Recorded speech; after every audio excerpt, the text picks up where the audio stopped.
8/5/2026 ला non bailable warrant जाहीर झालं जयकुमार गोरेसाठी। काय गोरे, अहो काय पालकमंत्री आहे का, कोण आहे तुम्ही? मंत्री असणाऱ्या माणसावर, म्हणजे जी भाजपा सांगते की हम बडे बेदाग है, मेरा कफन तुम्हारे कफन से बहुत ज्यादा सफेद है, तर त्या भाजपने ह्या सगळ्यांची उत्तरं दिली पाहिजे की यार तुमच्या मंत्र्यांवर काय काय डाग आहेत ते बघा, याच्यावर बोला। त्यांच्या टॅटोधारी भक्तीनी काही पावाचा तुकडा खाऊन भुंकणारे बोललं पाहिजे या सगळ्या लोकांनी। गोरेंना माझ्या या सगळ्या प्रश्नांवर उत्तरं द्यायची असतील तर गोरेंनी फक्त एवढं लक्षात ठेवायचं की दुसरा एपिसोड मला उघडायला भाग पाडायचा नाही, मी लगेच दुसरा एपिसोड उघड करेन। या बातमीचे प्रायोजक गणेश रामचंद्र आपटे, मंगळवार पेठ आणि लकी चौक, आणि आता नव्या अलंकारांसह नवे दालन, रामकुटी 7 रस्ता सोलापूर। गणेश रामचंद्र आपटे। गोरेंनी कारण नसताना बोलणं, त्यामुळे त्याला राऊत साहेबांनी जशास तसं उत्तर दिलं। आता राऊत साहेबांनी जेव्हा उत्तर दिलं त्यावेळेला भाजपचे सगळे लोक म्हणाले हे काही बरोबर नाही राव, म्हणजे ही असभ्य भाषा आहे। पण आता आमची अडचण काय आहे माहितीये का, जैसा देश वैसा भेस, ज्याला जी भाषा कळते त्या भाषेत बोललं पाहिजे। म्हणजे समजा आता जर मला कानडी येत नाही आणि काही जर पत्रकार कानडी भाषेतले असतील, मी कानडी भाषेचा आदर करणाऱ्यांपैकी आहे, पण मला कळत नाही तर ते कदाचित माझ्याशी मराठी भाषेत बोलतील। समजा इंग्रजीच कळते आणि त्याला अमुक कळत नाही तर मी कदाचित त्याच्याशी इंग्रजी भाषेत बोलेल, अजून कुठल्या भाषेत बोलेल। ज्याला जी भाषा कळते त्या भाषेत आपण त्याच्याशी बोललं पाहिजे। त्यामुळे पालकमंत्री जयकुमार गोरे यांना जी भाषा कळते त्या भाषेमध्ये बोलायचा प्रयत्न केला। आता मग पुन्हा काही जण म्हणतील ताई तुम्ही भाषेचं समर्थन करताय का? नाही नाही, मी समर्थनाच्या वगैरे भानगडीत पडत नाही। त्यांना कोणती भाषा कळते, कारण त्यांच्या तोंडी तीच भाषा असते, आणि म्हणून मी आपल्याला जरा ती भाषा काय आहे ती सांगितली पाहिजे। एक व्हिडिओ आपल्या सगळ्यांच्यासाठी खास मी ठरवून आणलाय।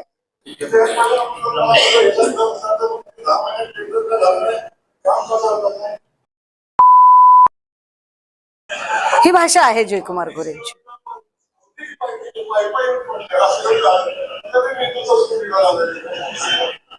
नाही, हा व्हिडिओ मी आपल्याला पर्सनली ग्रुपवर टाकेन, जो आपल्या प्रत्येकाला मिळेल। गोरेंच्या 2 मिनिटाच्या या क्लिप मध्ये किती शिव्या आहेत, त्यामुळे गोरेंची भाषा जर ही असेल तर त्याला त्या भाषेत उत्तर देणं अत्यंत स्वाभाविक आहे। ते उत्तर श्री संजय राऊत यांनी दिलेलं आहे, याच्यापेक्षा त्याच्यावर वेगळं काही बोलायची गरज नाही। पण हे सगळं झाल्यानंतर आता गोरे कोण आहेत हे मी काल सांगितलं की मला गोरे कोण आहेत हे चांगलं माहित आहे, त्यामुळे गोरे कोण आहेत हे मी पुन्हा एकदा बैजवार सांगितलं पाहिजे। चारुशिला मोहिते यांचं प्रकरण महाराष्ट्राला माहित आहे। चारुशिला मोहिते नावाच्या महिलेला स्वतःचे नग्न फोटो पाठवले म्हणून या प्रकरणामध्ये जयकुमार गोरे यांच्यावर पोलीस कंप्लेंट झाली। नंतर त्या पोलीस कंप्लेंटचं बरेच काही गोष्टी झाल्या, महाराष्ट्राला माहित आहे की मग त्या महिलेला एका खंडणीच्या प्रकरणामध्येच गुंतवण्याचाही प्रयत्न झाला। आता ती महिला त्यातनं बाहेर आहे। काल पुन्हा त्या बिचारीला खूप प्रेशराईज केलं जात होतं। काल जेव्हा मी त्याच्यावर बोलले त्यावेळेला पुन्हा एकदा तिला खूप प्रेशराईज करणारे कॉल येत होते। आता या सगळ्या प्रकरणामध्ये माध्यमांनी 1 कोटी रुपये आणि चारुशिला मोहिते यांना दाखवलं खरं, ते सगळीकडे दिसलं, पण ऑनरेबल कोर्टाची निरीक्षणं कदाचित माध्यमांनी नंतर दाखवली नाही।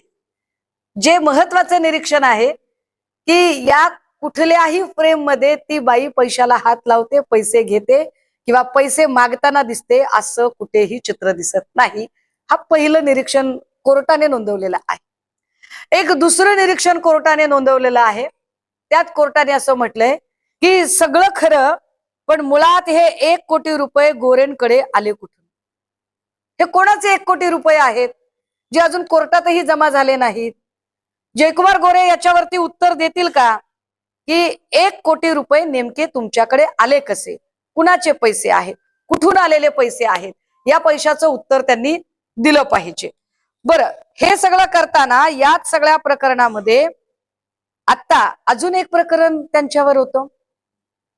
एका दलित माणसाची मृत व्यक्तीला जिवंत दाखवत त्याच्या खोट्या बनावट सह्या करत जागेचे सातबारा नावावर करून घेतला, त्यात जयकुमार गोरे यांच्यावर अॅट्रॉसिटी दाखल आहे।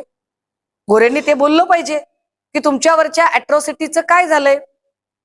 बरं, ही अॅट्रॉसिटी तुम्ही म्हणाल मी खूप जुनं काढलंय का? नाही, मी अजिबात, आपण असलं काय जुना कार्यक्रमच करत नाही, माहितीये का?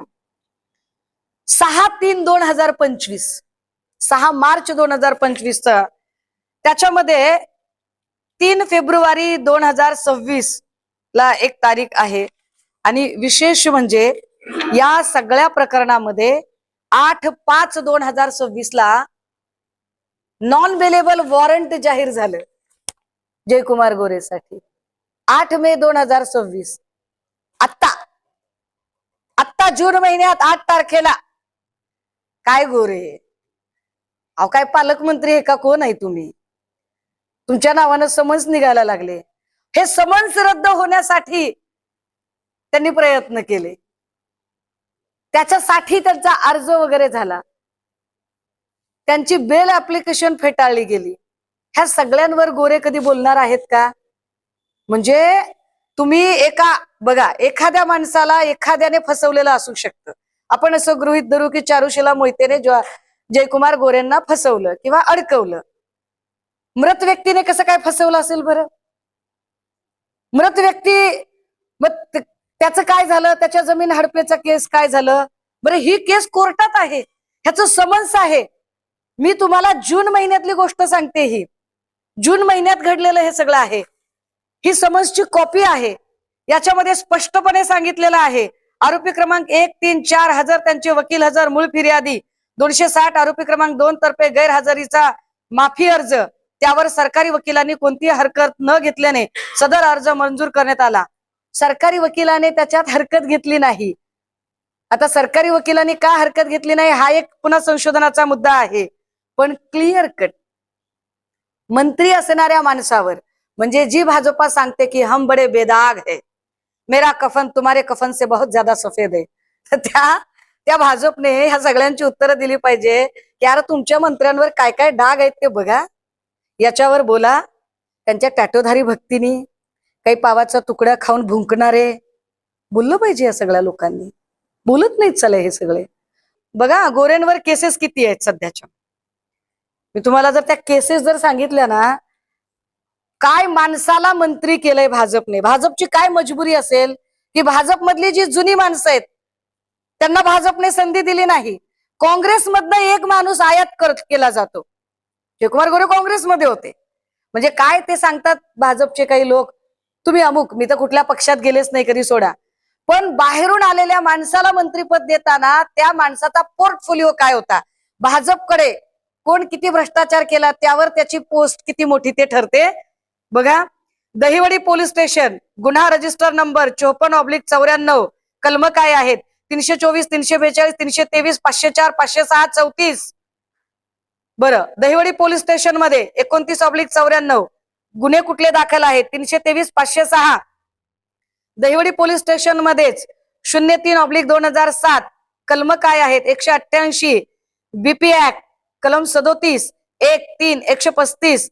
दहिवडी पोलीस स्टेशन मध्येच 92/2009 कलम काय लागली आहेत 307, 343, 420. असं एक कलम आहे का की जे गोरेवर लागलेलं नाहीये? मी ऑन रेकॉर्ड बोलते. हा, गोरेंना माझ्या या सगळ्या प्रश्नांवर उत्तरं द्यायची असतील तर गोरेंनी फक्त एवढं लक्षात ठेवायचं की दुसरा एपिसोड मला उघडायला भाग पडायचा नाही. मी लगेच दुसरा एपिसोड उघड करेन. हा, मी जरा पुढचा जरा गुन्हा वाचून दाखवला पाहिजे. दहिवडी पोलीस स्टेशन मध्येच 7/2010 कलम काय आहेत 188, बीपी ऍक्ट हे वाचून झालं. दहिवडी पोलीस स्टेशन मध्येच 22/2010 188, बीपी ऍक्ट कलम 37. दहिवडी पोलीस स्टेशन मध्येच 160/2013 कलम 141, 143, 147. दहिवडी पोलीस स्टेशन मध्येच 161/94 कलम काय आहेत 452, 323, 504, 506, 34. दहिवडी पोलीस स्टेशन मध्येच 39/2015 कलम काय आहेत 143, 147, 148, 149, 326, 312, 313, 504, 506, 427, 353. दहिवडी पोलीस स्टेशन मध्येच 24/2020 गुन्हा दाखल आहे. कलम काय आहेत 143, 147, 149, 452, 506. दहिवडी पोलीस स्टेशन मध्येच अदखलपात्र गुन्हा दाखल आहे. कुठला आहे? 245/94 भारतीय दंड विधान 504 506. म्हसवड पोलीस स्टेशन मध्ये गुन्हा दाखल आहे 16/2015 भारतीय दंड विधान कलम 452 504. म्हसवड पोलीस स्टेशन मध्ये अजून एक गुन्हा दाखल आहे 37/2015 भारतीय दंड विधान संहिता क्रमांक 323 504 506 सह आर्म ऍक्ट कलम सुद्धा लागलेला आहे. बरं, मिरज पोलीस स्टेशन मध्ये गोरेंवर गुन्हा दाखल आहे. मी कुंडली वाचते गोरेंच्या, मी गोरेंना ओळखते, मी गोरेंना खूप चांगली ओळखते, मी गोरेंची कुंडली वाचते. मिरज पोलीस स्टेशन मध्ये गुन्हा दाखल आहे 19/2009 भारतीय दंड विधान संहिता क्रमांक 406 409 420 420 कलम. तर ज्याला फार कायद्याचा अभ्यास नाही त्यालाही कळतं 420 कुणाला म्हणतात ते. गोरेंवर कलम आहे 420. मिस्टर जयकुमार गोरे 420. ठीक आहे. आता हे 420 कलम आहे 420 465 468 120 ब 34 वगैरे. मिरज ग्रामीण मध्ये गुन्हा दाखल आहे 24/2000 भारतीय हत्यार अधिनियमचा, त्याच्या संबंधाने गुन्हा दाखल आहे. इस्लामपूर मध्ये पण गुन्हा काय कीर्ती आहे राव, काय कीर्ती आहे. म्हणजे असं मीठ मोहऱ्याने दृष्ट काढावी अशी कीर्ती आहे. इस्लामपूर पोलीस स्टेशन मध्ये 185/2002 भारतीय दंड विधान संहिता 143 147 148 149 307 504. सोलापूरकरांना काय काय पालकमंत्री लाभलेले आहेत. चला पुढे. सातारा शहर पोलीस स्टेशन मध्ये पण एक गुन्हा दाखल आहे 803/2016 आणि कलम आहेत भारतीय दंड विधान संहिता 354. 354 कशात लागतं हे मी सांगायची गरज नाही. प्रभू श्रीरामाचा वारसा सांगणारा पक्ष. ज्या प्रभू श्रीरामाने एक पत्नी एक वचनी एक बानी असा विचार सांगितला होता, तिथे 354 कलम आहे या माणसावर. IT ऍक्ट 67 अ. सातारा शहर पोलीस स्टेशन 143/215 भारतीय दंड विधान संहिता क्रमांक 353 342 365 506 34. मी साधारणतः तुम्हाला 19 गुन्हे वाचून दाखवले. दादा हो, पत्रकार सजग पत्रकारांना ही साधी गोष्ट माहिती असेल. एक साधारण 4 ते 5 गुन्ह्यांपेक्षा जास्त गुन्हे जेव्हा दाखल होतात तेव्हा मोकाची फाईल तयार होते. भाजपा अनेक लोकांवर मोका लावायला तयार होते. काय कारण असेल बरं की 19 गुन्हे दाखल असतानाही हा माणूस मंत्री झालेला आहे. बरं, या गुन्ह्यांच्या मी तुम्हाला इसवी सन वाचून दाखवले. तर याच्यातले काही गुन्हे हे आधीच्या पक्षात असताना पण दाखल आहेत. म्हणजे माझा पक्ष किंवा आधी महाविकास आघाडी काँग्रेस सत्तेत असताना काँग्रेसमध्ये सत्ताधारी आमदारांवर गुन्हे दाखल करण्याची मुभा पोलीस स्टेशन्सना होती. हे फार विशेष आहे. आणि पोलीस स्टेशनने गुन्हे दाखल करून घेतले. हे गुन्हे सगळे दाखल होते. कदाचित हे गुन्हे दाखल होते म्हणून गोरेंनी भाजपकडे उडी मारली का?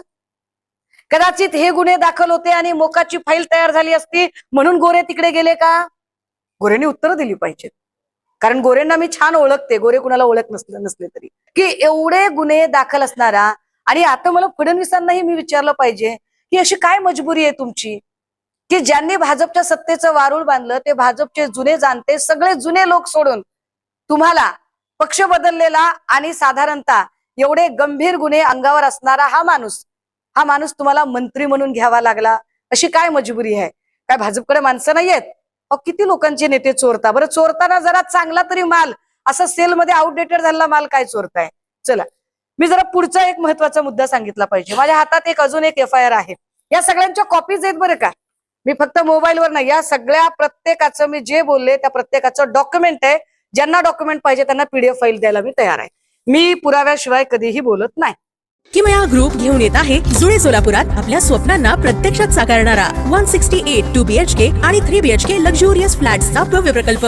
सोबतच मेडिटेशन आणि yoga hall, EV charging point, fully equipped gymnasium, मुलांसाठी library, study centre, walking track with common garden, cricket turf, मनोरंजनासाठी अनेक सुविधा उपलब्ध. किमया ग्रुपचे किमया स्वप्नसृष्टी हॉटेल सेलिब्रेशन समोर जुळे सोलापूर. संपर्क 77 800 43 800.